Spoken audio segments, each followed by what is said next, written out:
Hello students, welcome back to HSC Online Audio Video Lectures initiated by Seth Vidya Mandir Junior College of Science and Commerce.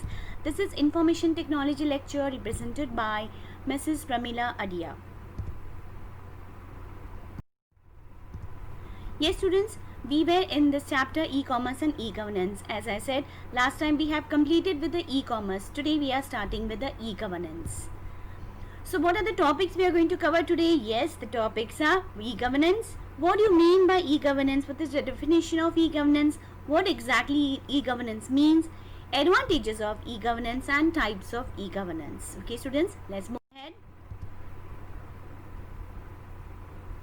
First term, what is e-governance? Yes students, these terms you must have not heard, but yes, you have seen this process, what is going on. What is the technology that the government is using nowadays, right? This is called as e-governance. E-governance is understood as the use of information and communication technology, that is called as ICT, at all the level of the government in order to provide services to the citizens. Interaction with business enterprises and communication and exchange of information between different agencies of the government in a speedy, convenient, efficient and transparent manner. Hence, e-governance delivers smart government. What do you mean by smart government? Smart government means simple, moral, accessible, responsive, transparent government. Yes, students, you must have seen that in many businesses, in many organizations, in many business enterprises, all the communication, exchange, interaction, whatever is done with the government, taking the government into consideration, there are certain rules and regulations that the government must have given on that particular basis. So following that rules and regulation, understanding that rules and regulation, what if the things are needed by the government for the services, so that thing is called as e-governance. So put it into a very simple way. You can see over here in the picture it is shown that e-governance system, that is how e-governance is helping. That is, you can see into the client support, electronic messaging, security identity, digital signatures. All these are the technology which the government is using to give the services to the public. Yes, so this is called as e-governance. So understand, e-governance is understood as the use of information and communication technology. Don't forget, this is the keyword in this particular answer, that is ICT, at all the level of the government in order to provide services to the citizens. Yes, the government, it provides services to whom? To the citizens, then to the business enterprises, interaction between them, also the communication and exchange of information between different agencies of the government in a speedy, convenient, efficient and transparent manner. So this is called as e-governance. Okay, this is something new which have seen in this particular year. Last year we didn't had certain things, but nowadays the whole system is going into a digital. We have a digital India system. So definitely there may be some changes in the government also. And what are the technology the government is using, that is what we are going to study in this e-governance. Let's move ahead students. Advantages of e-governance. Yes students, there are 4 advantages. The main 2 advantages you can see. First is reduced corruption. Reduced corruption, working with motivated leaders, addressing key areas like health and education service delivery or the development of natural resources. Now what happens is, if the government is more qualified with the technology, or you can say tech savvy, what happens is the corruption is reduced. You have seen the government which is going on nowadays, that is under the government under the Prime Minister Mr. Narendra Modi, you have seen that how the corruption has been reduced. We cannot say the corruption has been eradicated completely, but yes, it has been reduced to a certain extent, right?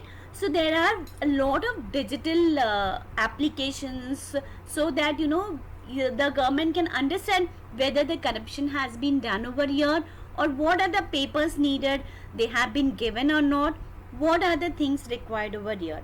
So working with motivated leaders, right, addressing key areas like health and education service delivery, development of natural resources, this helps in the reduced corruption. So e-governance helps over there. In the next thing you can see, that is about the transparency. When we are talking about transparency, that means the government is making some of the powers or some of the regulations very open to the public, so that the citizens or the public can access that services very easily, right? That is called as transparency. See the definition over here. Electronic control can change the nature of power, make it more transparent and accountable to the public. E-governance also provides the real participation of citizens in political process, particularly in law. Yes, students, there are many things nowadays that the public can access and get the information in the government. It is not like earlier cases. For every little things we have to go to the government offices, stand in a queue and get the information. Nowadays most of the information have been displayed on the internet, so that the public can know what are the rules and regulation regarding this. You can see the present situation which is going on. We don't have to every time log on to the news channels and just see all the things what exactly it is. There are certain rules and regulations which the government has made it so public, so that it is very transparent, so that the public can access that rules and regulation and follow the information. Okay, so see, these are the things which I have given into a little bit explanation mode, because in the textbook it is just given a simple sentence. I have explained it to you so that you can write it in your own sentences, but see to that the meaning has not been changed. Okay students, let's move ahead with the other points. The next advantages you can see over here: benefits of e-governance, better access to information and quality service for our citizens, simplicity, efficiency and accountability in the government, expanded reach of governance. It empowers people to gather information regarding any department of government. Proper implementation of e-governance practices make it possible for people to get their info through online, where he no need to visit the place directly. That is what I said just now, students, that nowadays the system has become so transparent or so accessible easily to the citizens. That is, it has become more convenient also for the citizens, that directly they don't have to go and visit the place. So you can see the advantages. Some more information has been given over here, that is in a simple way, so that you can understand. First is transparency. Government is working on as well as the policies they are trying to implement. Due to government web presence, citizens can easily know about projects, plans and outcomes. Yes. See, this government rules, regulations, they are being applied in every sector of your life, whatever you're doing. Either it be education, either it be setting up an industry, or either you are dealing with the international companies. So the government policies have to be followed, and what are the things which are involved over there. So that is called as e-governance, which we are saying. The next advantages you can see about the democratization. Greater citizen participation in government policy and decision making.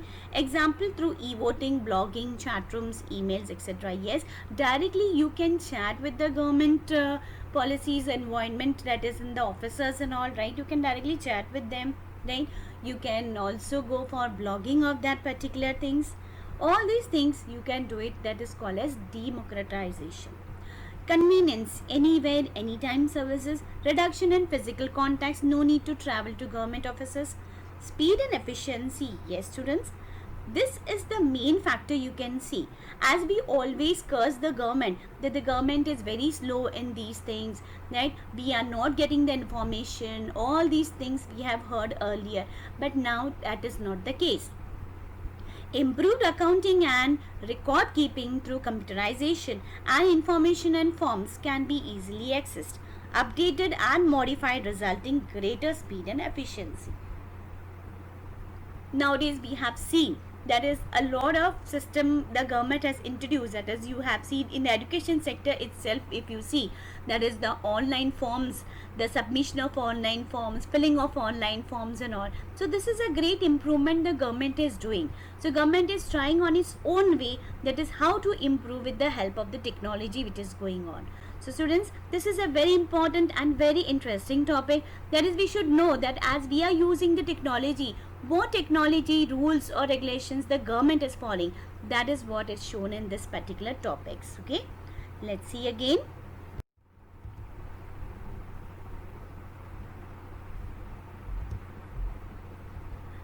Yes, now we come to the types of e-governance. Now when we talk about the types of e-governance, there are 4 types of e-governance. As we had types of e-commerce, right? That is dealing, trading information with the organization directly, business to business. We have seen business to employees and all.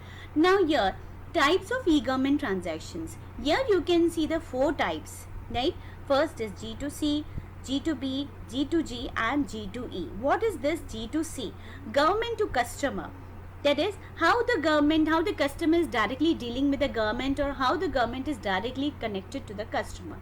Government to business. Yes, certain business needs certain rules and regulations to be followed by the government norms, right? That is called as government to business. Then comes government to government. Yes, what happens is, if certain government, that is certain businesses has been dealing with the international business, you are entering into an international market. So what are the rules and regulations that this government is giving you, or what provisions this government, our Indian government, is giving to you to deal with the international market? That is called government to government. Then lastly comes the government to employees. Yes, how the business and how the employees are directly connected to the government. You can see in the neighboring picture also, there is an individual, external, organizations, internal. So here it has been explained very easily. That is, you can see the e-government controls G2C. In G2C you can see, and G2B you can see there is an external form. That is, the government is included, or you can see government acts externally, that is with the citizens as well as with the business.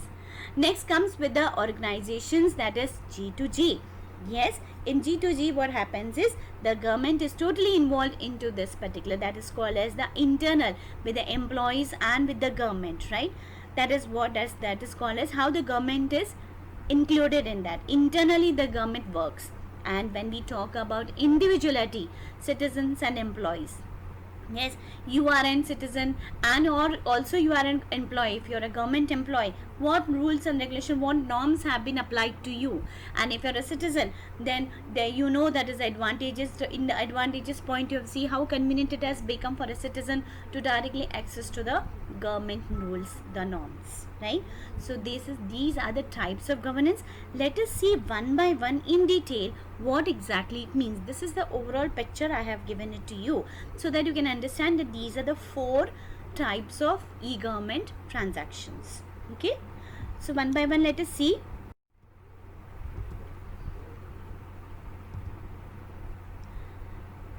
Yes students, the first one is government to citizen, that is G2C. In G2C what happens is, the government to citizen refers to the government services that are accessed by the familiar people, and most of the government services fall under G2C. Likewise, the primary goal of government to citizen is to provide facilities to the citizen. It helps the ordinary people to reduce the time and cost to conduct a transaction. A citizen can have access to the services anytime from anywhere.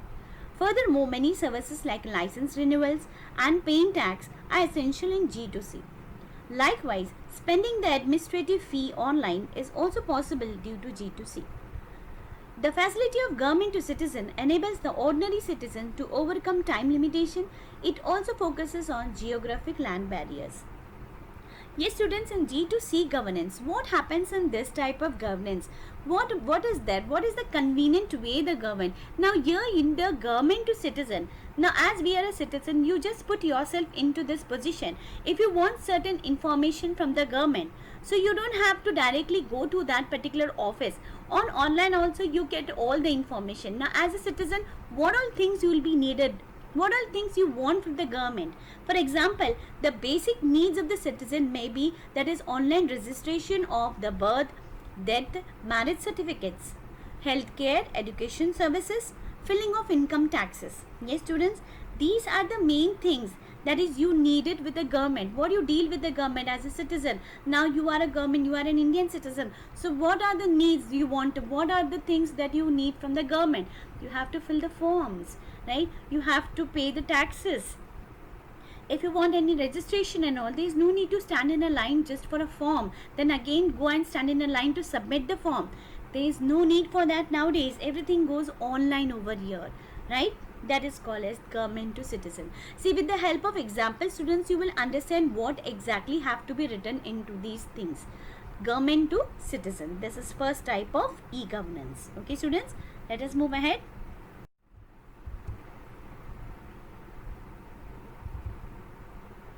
The next type of e-governance is government to business. So, how the business is taking care over here? The government to business is the exchange of services between government and business organizations. It is efficient for both government and business organizations. G2B provides access to relevant forms needed to comply. The G2B also consists of many services exchanged between business sectors and government. Similarly, the government of business provides timely business information, and a business organization can have easy and convenient online access to government agencies. G2B plays a crucial role in business development. It enhances the efficiency and quality of communication and transparency of government projects.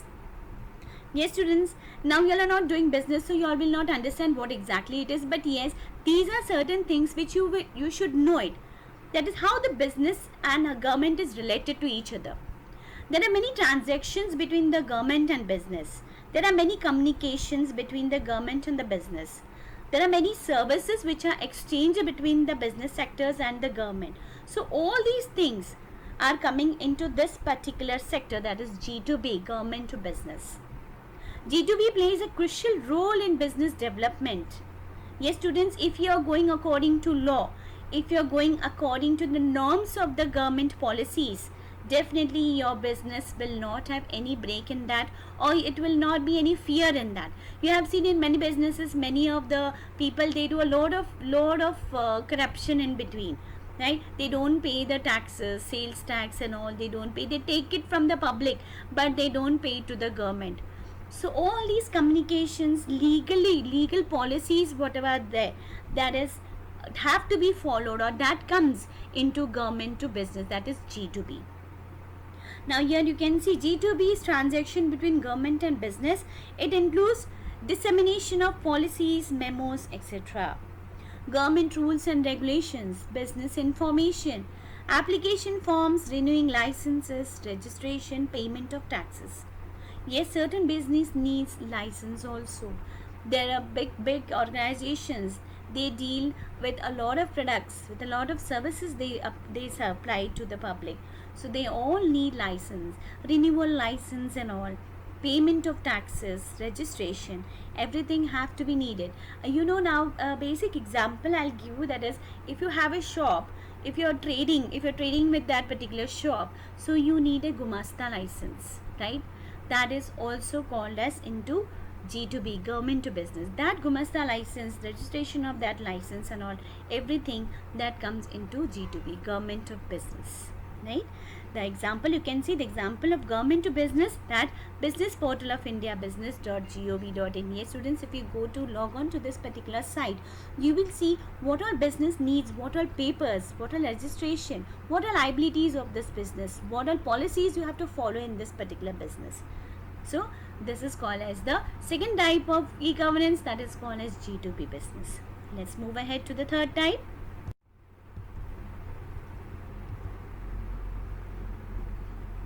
Third type of e-governance, that is called as G2G, government to government. The government to government refers to the interaction between different government department, organizations and agencies. This increases the efficiency of government processes. In G2G, government agencies can share the same database using online communication. The government departments can work together. This service can increase international diplomacy and relations. In conclusion, G2G services can be at the local level or the international level. It can communicate with global government and local government as well. Likewise, it provides safe and secure interrelationship between domestic or foreign government. G2G constructs a universal database for all member states to enhance services. Yes, students, this is again a very important part in the business. That is, if you are dealing the business not only locally but also in the international level. So there are certain policies or certain departments and agencies, they take care of the certain rules and regulations that have to be followed when you're dealing with the international companies. because when you're dealing in international companies, that means the international rules have to also to be followed. The international government is also involved in this particular act. So in G2G, our government and that government, international government, what are the policies and how they can be merged together, and what all database, they share a common database. Yes, because if you're dealing with that particular company, the government will be having all the details of that particular company's trading as well as your company's trading, right? The schemes, the plans, right? All these things have to be applied over here. The services, the G2G services can be at the local level or international level. So it helps to communicate with the global government and the local government as well. So this is the G2G. From government to government, right? This government, what all rules and regulation your Indian government is following, and what are the rules and regulation, the opposite, that is the international level. What are the social secure interrelationship, how to develop a secure interrelationship between this, right? G2E transaction between the central, national and local governments, and between government department and agencies and organizations. So all these things, we are not talking only about internal level, but you can see the central, the local government, right, and between the department and agencies. It includes records by state government, schemes, plan, initiatives. The example of government to government is that e-governance standard portal of India. You can see again the site has been given over here, so that you can go to this particular site, visit this site, and you just see what are the norms, how the international level, how international government is interacting with our local government. That is egovstandards.gov.in. Okay, students, this is the G2G types of e-governance, right? Let's move ahead with the last one.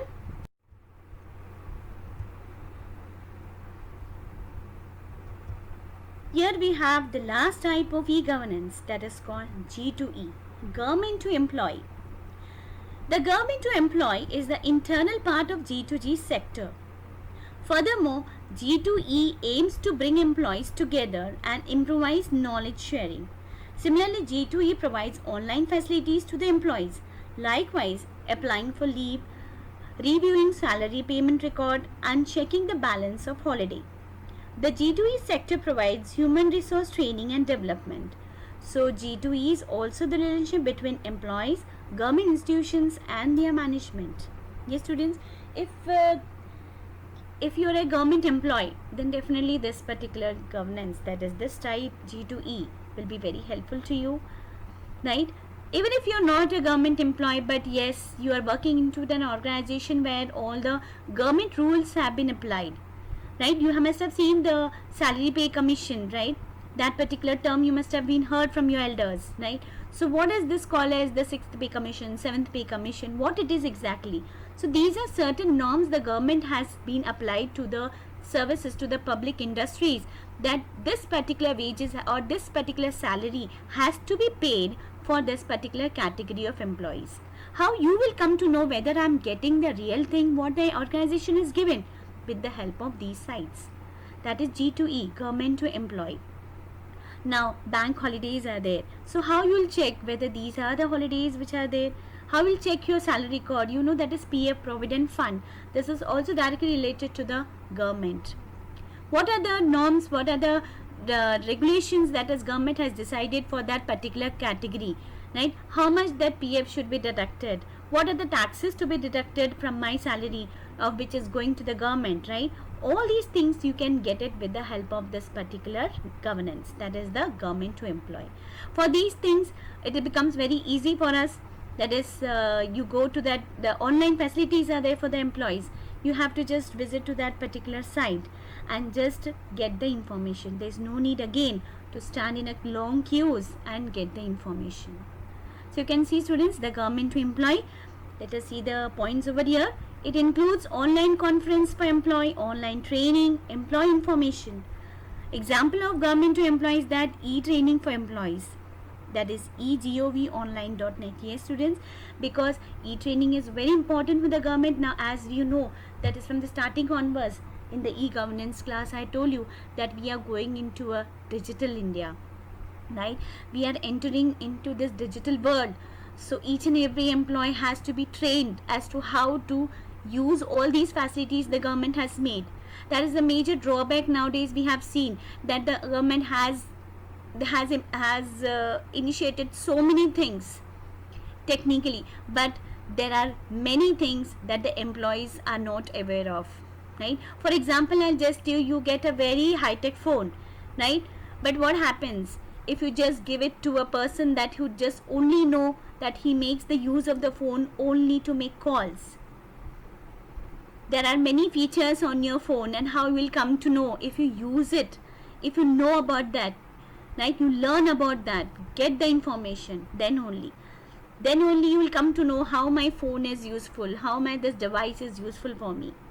Similarly, in the e-governance also, there are many things the government has made it very good provisions for the employees, for the business organizations, for other people, like, so that directly you can see that is advantages point also we have seen about the transparency point.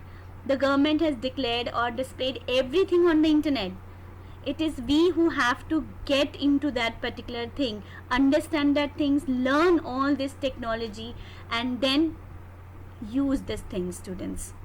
So this is what is taught in e-governance, that there are many things which the government has given the facilities, they are given all the services on the internet, but we have to be trained for that things. The employees have to be trained to show us that these are the facilities.